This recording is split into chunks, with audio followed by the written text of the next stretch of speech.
Tchaikovsky's Symphony No. 4 is on tap this week with the National Symphony Orchestra. It is composed in 4 incredibly distinctive movements, each one transporting the listener to a new and wonderful place. Fate comes knocking from the very beginning in the form of French horns and bassoons on a relentless fortissimo.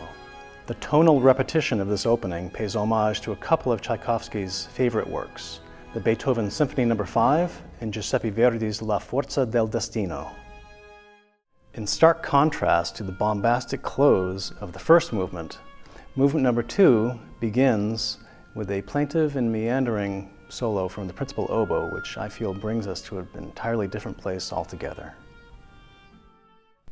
The color contrasts continue with the third movement. In this movement, every note played by the string section will be played pizzicato, or plucked.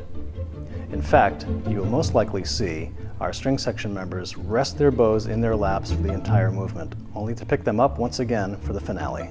And what a finale it is! Tchaikovsky brings you on a rollicking, adrenaline-filled ride to the finish. He transports you from a rather brooding key of F minor to a more optimistic F major. There are flurries of notes from the strings and woodwinds, sonic brawn from the brass, plus one of the most fiendishly difficult cymbal parts ever written. Simply put, this symphony has one of the most exciting finishes in all of symphonic literature. In fact, it has not been uncommon in my experience to see audiences leap to their feet and cheer once we've played our final note. When I joined the National Symphony Orchestra over 20 years ago, it was under music director Mstislav Rostropovich, who preferred to be called Slava.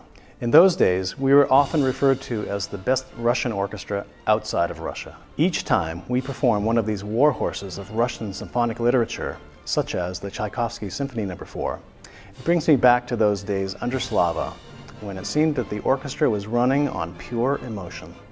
Joining us this week in his NSO debut is conductor Jaap van Zweden, and I look forward to seeing his interpretation of this great Tchaikovsky masterpiece.